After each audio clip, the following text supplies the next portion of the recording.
Bonjour frères et sœurs, bienvenue de retour dans Philippiens chapitre 3, où nous allons conclure ce chapitre, et j'ose dire Paul va conclure son grand point, où est-ce qu'il les avertit sur un grave danger extérieur, la fausse doctrine, la fausse enseignement, l'hérésie, si vous voulez.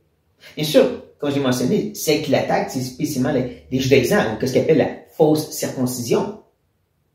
Et comme j'ai aussi cherché à démontrer encore et encore, ce que Paul fait pour contrer cette erreur est tout aussi valide pour n'importe quel qui existe de nos jours. Quand tu considères justement comment il décrit cette fausse enseignement, elle est toute axée sur l'extérieur. Il s'est même utilisé comme exemple. Il y avait tout ce beau bagage d'un juif circoncis, de la bonne tradition. C'est tout extérieur. La circoncision, c'est tout extérieur. Et quand tu y penses, toute fausse doctrine met l'accent sur ce qu'on fait. Sur nous. Et c'est pour ça que Paul va contrebalancer en disant la vraie doctrine est centrée sur Christ. Qu'est-ce qu'il a fait, mort à la croix, pour nos péchés, pour nous justifier. Et qu'est-ce qu'il va faire? Nous glorifier, nous amener à cette étape finale de lui ressembler. C'est tout de lui et par lui. Ça, c'est l'enseignement chrétien qui, comme je dis, va faire face à n'importe quelle autre erreur axée sur nous, sur des choses à faire, ou quoi que ce soit. On Paul les avertit et les encourage à suivre l'exemple que lui et son équipe ont laissé, le modèle qu'ils ont mis derrière eux. Et ça, c'est justement qui met tout l'accent sur ce que Christ a et va faire. À cause. C'est là qu'on est rendu. La dernière partie du chapitre se termine sur, justement, ces hommes-là. Ces dangereux faux enseignants. Et il veut nous les présenter d'une façon très frappante et flagrante, mais en même temps très générale. Vous allez voir que beaucoup des expressions qu'il dit vont nous laisser un peu confus. Même les commentateurs ne sont pas certains. Est-ce que Paul est en train de toujours faire référence aux judaïsants? Ou est-ce que maintenant il parle plus des gens dans l'Église qui sont dans l'erreur? Ou des gens qui ont quitté l'Église puis qui étaient dangereux? Regardez ça ensemble pour essayer de découvrir.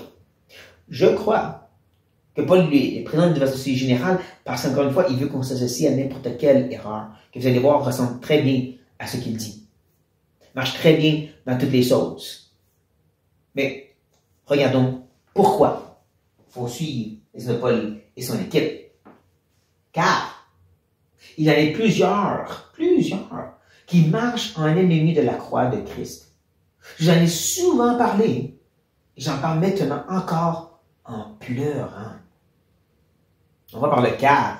Paul est en train d'expliquer pourquoi il faut suivre l'exemple de Paul et son équipe, Épaphrodite, Timothée et d'autres, qui s'accrochent à Christ, qu'est-ce qu'il a fait, et va faire pourquoi? Parce qu'il y en a qui sont des ennemis de la croix. Encore, dans le contexte, c'est ceux qui vont prêcher un accent sur ce que tu fais, sur le bagage que tu as, tout sorti sur l'homme. Ça, c'est un ennemi de la croix. Quand on met l'accent sur ce que nous, on va faire pour le combat spirituel, comment nous, on va grandir et maturer dans nos efforts, comment nous, on va combattre le péché, on est agir comme ennemi de la croix. La croix, c'est pas juste le point de départ, puis ensuite, tu feras tout le reste par toi-même. Tu as franchi cette première étape, puis là, ensuite, débrouille-toi. Non. La croix, c'est le début et la fin. Jésus est non seulement l'auteur, mais le consommateur de notre foi. Il a commencé bonne œuvre, il va la terminer. C'est tout axé sur lui. La croix englobe la totalité de la christianisme. Le début, le milieu et la fin. Alors moi, la conversion, la sanctification et la glorification. Et bien sûr, Paul met l'accent plus sur la conversion et la glorification pour tout de suite. Mais tout ce qui est extérieur de ça est une attaque contre la croix. Et vraiment axé sur détruire la croix. Comme je dis, on peut passer à n'importe qui, n'importe quel enseignement extérieur ou même dans l'Église de nos jours. Paul leur a dit ceci à plus d'une reprise. Rappelez-vous que ce n'est pas la seule fois que Paul est en contact avec cette Église-là. Non seulement il l'a établi, mais clairement, il y avait encore des contacts entre eux sur une base régulière. Eux pouvaient lui envoyer de l'argent. Eux qui ont cherché à savoir qu'est-ce qui se passait avec son Église, avec son œuvre. Donc, il y avait des contacts. Et à chaque fois, Paul revenait sur l'idée. Faites attention à ces gens qui vont prêcher un autre évangile. C'est une attaque contre la croix. Maintenant, Paul parle, le fait qu'il en parle en pleurant, a amené certains à spéculer que c'était justement des gens dans l'Église qui s'étaient détournés de la croix. C'est pour ça que Paul en pleure. Pourquoi Paul serait triste si ce n'est pas des gens qui étaient de l'Église? Ben, moi, je rappellerais Romains. Oui, parce que dans Romains, Paul parle justement au chapitre 9 qui est attristé, que son cœur est brisé pour sa nation, les Juifs, qui ne comprennent pas. Mais les judaïsants, c'est ça, c'est même pire, c'est des Juifs qui ont dit oui, on reconnaît le Messie, c'est Jésus, mais on restait attachés d'une telle façon à la loi mosaïque et à toutes ces traditions qui sont toujours pas sauvées, tellement. Ça, c'est triste. Ça, c'est comme dans le milieu chrétien où plusieurs vont dire oui, Jésus sauve, mais ils vont mettre toute l'accent sur l'extérieur, sur qu'est-ce qu'on doit faire maintenant, car en réalité, c'est plus vraiment Jésus sauve. Et ça, c'est triste. C'est des gens qui sont perdus, qui s'en rendent pas compte. Ils sont pas vraiment nés de nouveau, ce sont des morts vivants. C'est triste. Je crois que c'est pour ça que Paul, il le dit en pleurant, parce qu'il réalise, ces judaïsants, ils savent avoir compris, mais ils n'ont vraiment pas compris, puis ils sont dans le pire état de tout. Parce qu'ils ne réalisent pas qu'ils n'ont pas compris. Ils disent non, on comprend Jésus est sauveur. Il faut juste ajouter au mosaïque. Vous ne comprenez pas. Paul, je crois, c'est la raison pour ici, attristé de cette circonstance. Mais, soyez libres d'être en désaccord. Ce qu'on sait, c'est qu'il va maintenant continuer à décrire ses ennemis de la croix, pour qu'on puisse mieux les reconnaître. Il va dire, leur fin sera la perdition. Ils ont pour Dieu leur ventre. Ils mettent leur gloire dans ce qui fait leur honte. Ils ne pensent qu'aux choses de la terre. Il y a beaucoup de descriptions, et comme vous voyez aussi, c'est des descriptions assez générales et des fois un peu complexes. Qu'est-ce que Paul veut dire? C'est flou. On va essayer de décortiquer ensemble. Ne manquez pas la première expression. Fin sera la perte. La perdition, c'est l'idée de perte éternelle. Donc, vous voyez déjà que ces deux petits mots-là, perdition, perte éternelle, et fin, c'est des mots que Paul a déjà utilisés, en parlant de lui-même, mais dans une autre façon. Et il a parlé justement de cette fin ultime qu'il recherche, cette étape finale de la glorification. Ce qui dit que pour eux, la fin, cette étape finale pour eux, c'est pas la gloire éternelle, c'est la perte éternelle. Et en plus, le mot perte, il l'a utilisé à maintes fois en parlant de tout c'est quoi. Il s'attachait avant, mais qui réalisait que c'était que des excréments. Il l'a flushé, il s'en est débarrassé. Ça, c'était une perte pour avoir la gloire. Eux s'attachent à la perte pour la perte éternelle. C'est des beaux jeux de mots qui montrent que Paul veut faire des contrastes. On va voir justement que la façon qu'il va décrire dans le reste, il va ensuite le contraster avec les versets 20 et 21. Qu'est-ce que eux sont, Paul ne l'est pas. Qu'est-ce que Paul est, eux ne sont pas. C'est vraiment ça la vie chrétienne, c'est vraiment ça l'Évangile. C'est noir sur blanc, c'est royaume des lumières, royaume des ténèbres, il n'y a pas entre deux. Il faut faire vraiment attention. Il n'y a pas d'entre deux pour Dieu. Donc, il continue en parlant de cette idée que leur Dieu, c'est leur ventre. Une autre expression qu'on retrouve aussi dans Romains. Où est-ce qu'il parle justement de cette idée que ces gens vivent pour les plaisirs de la terre, leur Dieu, c'est leur ventre. Souvent, Pierre va parler de ces excès de nourriture, souvent mal compris.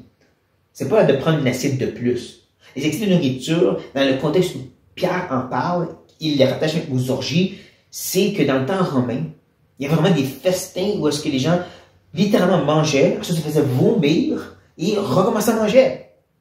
Et dans ça aussi, il y avait beaucoup de sexualité. C'est de ça que Pierre parle.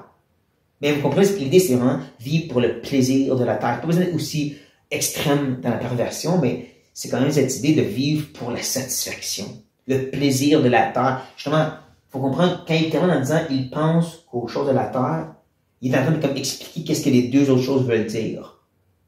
Ça englobe donc qu'est-ce que les deux autres expressions veulent dire. Le fait que leur Dieu, c'est leur ventre, ben c'est parce qu'ils sont axés sur le ici et maintenant.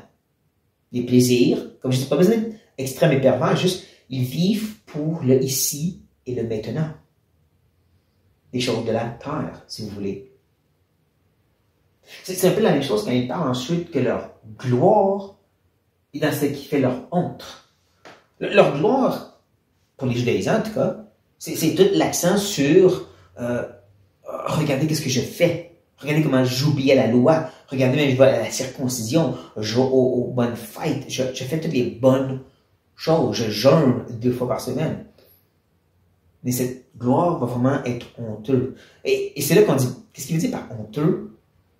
Eh bien, quand on va continuer, on va voir que c'est pour faire le contraste que Paul cherche à faire.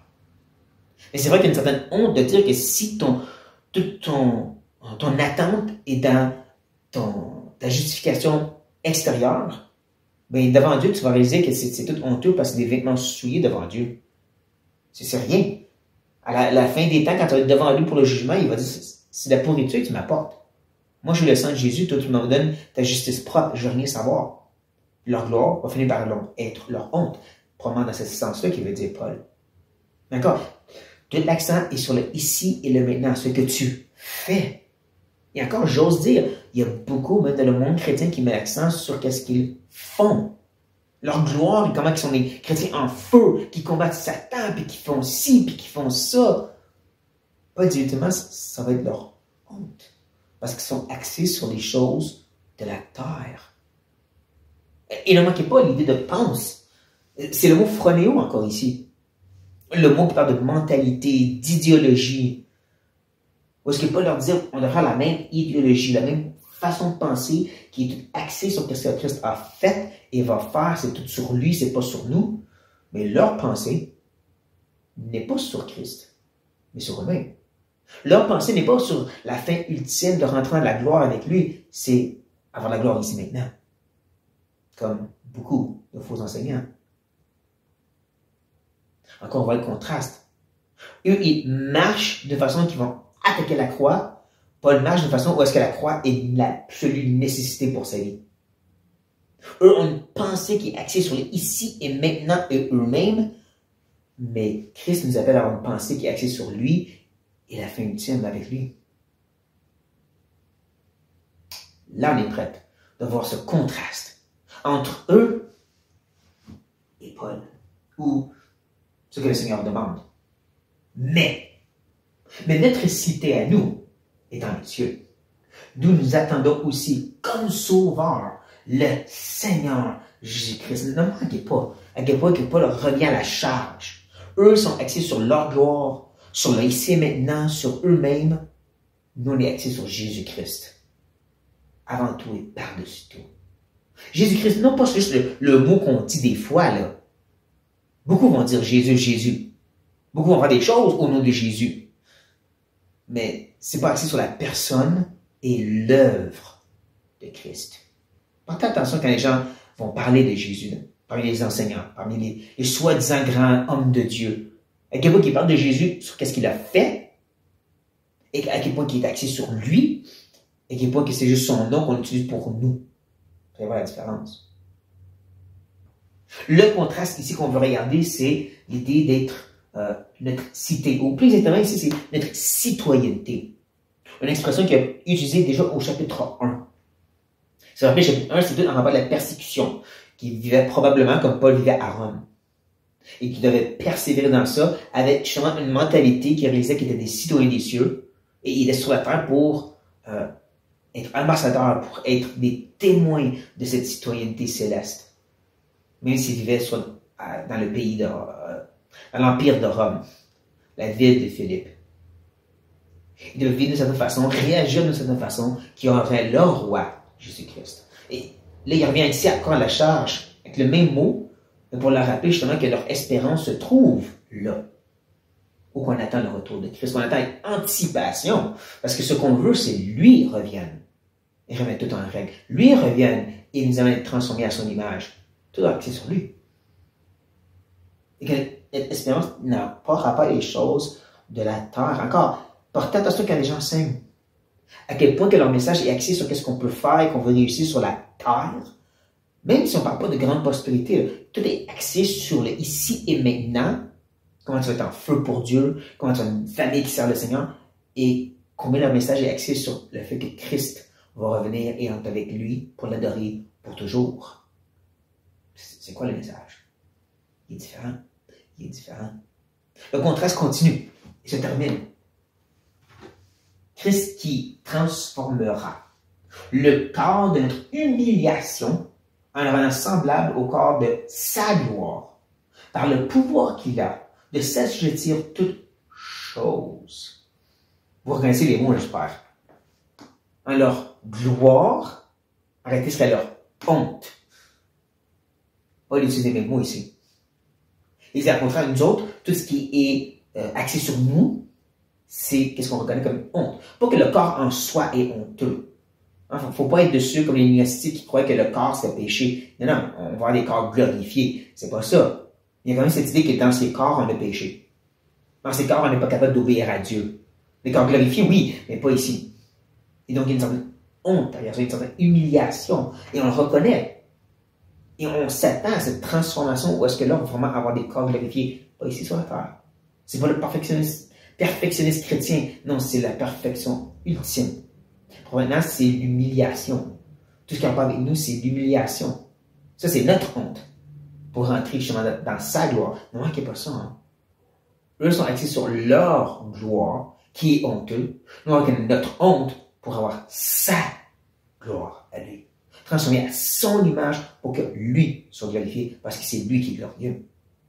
Tout est axé, tout est centré, focalisé sur Jésus. Qui, justement, a le pouvoir de s'assujettir toutes choses. Ça, c'est important. Parce qu'encore, quand on reconnaît au chapitre 1, et qu'on parle de justement cette oppression de la part du gouvernement, mais c'est bon de se faire rappeler justement que même si présentement le gouvernement semble être souverain et faire des choses contre l'Église, ultimement c'est Jésus qui a le pouvoir en son temps. Quand ça va être le temps, quand ça va servir ses buts glorieux, il va les assujettir. Tous genou vont fléchir. Et bien encore maintenant, c'est lui qui établit le gouvernement, et c'est lui qui tourne le cœur du roi comme bon lui semble. C'est lui qui a encore autorité. C'est juste que pour présent, il est en train d'amener un grand plan de rédemption. Un grand plan où est-ce qu'il va venir pour juger et dans sa gloire.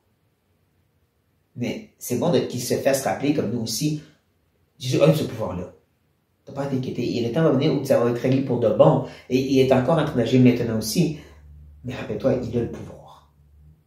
Comme il a dit dans Matthieu, toute autorité m'a été donnée sur la terre et dans les cieux. Jésus règne déjà. Comme il pourrait nous dire, dans l'invisible, il règne déjà sur la terre. Nous, on attend ce règne quand il va être physique, plus invisible. Mais c'est déjà que c'est merveilleux. Je pense que vous avez vu les contrastes maintenant entre ceux qui prêchent justement l'accent sur leur gloire, leur capacité. Moi, qu'est-ce que je fais? Et qui sont axés sur le moi, je réussirai ici sur la terre. Moi, je vais faire des grandes choses ici maintenant. Comparé au message qui dit non, c'est que c'est Christ a fait, qui c'est merveilleux. Sa mort expiatoire pour me pécher, sa justification qui m'est imputée, son esprit qui agit en moi pour me sanctifier, et ultimement, cette gloire finale qui va s'établir quand il va revenir, qui va s'accomplir quand il va revenir. Parce que c'est tout axé sur lui. Et c'est là mes pensées, c'est là mon focus total. C'est ça le message du Saint-Esprit. Parce que tout autre message, c'est une attaque contre la croix. C'est pas moi qui le dis. C'est le Saint-Esprit. C'est une attaque contre la croix. Je ne parle pas de ceux qui font la guerre à la croix, mais au contraire, qui viennent à genoux et dire merci pour cette croix. Gloire à Dieu, je vais l'élever par-dessus toute autre personne. Pour que tous puissent l'avoir. Prions. Oh éternel grand Dieu, tu as donné ton Fils. Et plusieurs sont ceux qui le reconnaissent et qui disent Amen, Alléluia. Tristement, oh Dieu, trop rapidement on s'en détourne. On avance à autre chose. On veut des plus grandes choses et on te demande pardon. Que notre accent ne reste pas centré sur Christ, sur son œuvre, sur sa vie parfaite, sa mort expiatoire, sur le fait qu'il va revenir dans la gloire pour régner. Que tous genoux vont fléchir, que tous langues vont confesser qu'il est roi. Oh, il parvient de délivrer tous ceux qui ont professé le nom de Christ de cette mondanité, de cet accent sur le maintenant. Et réveiller ces gens, à réaliser à quel point que c'est centré sur Christ, non pas sur nous. Sur cette gloire finale, pas cette gloire terrestre. Délivre-nous du péché, ô Dieu. Et ramène nos regards toujours sur ton Fils, qu'il est beau et qu'il est glorieux. Nous prions tout par son puissant nom. Amen. J'espère que c'est bénéfique, frères et sœurs, sur cette note. Soyez bénis.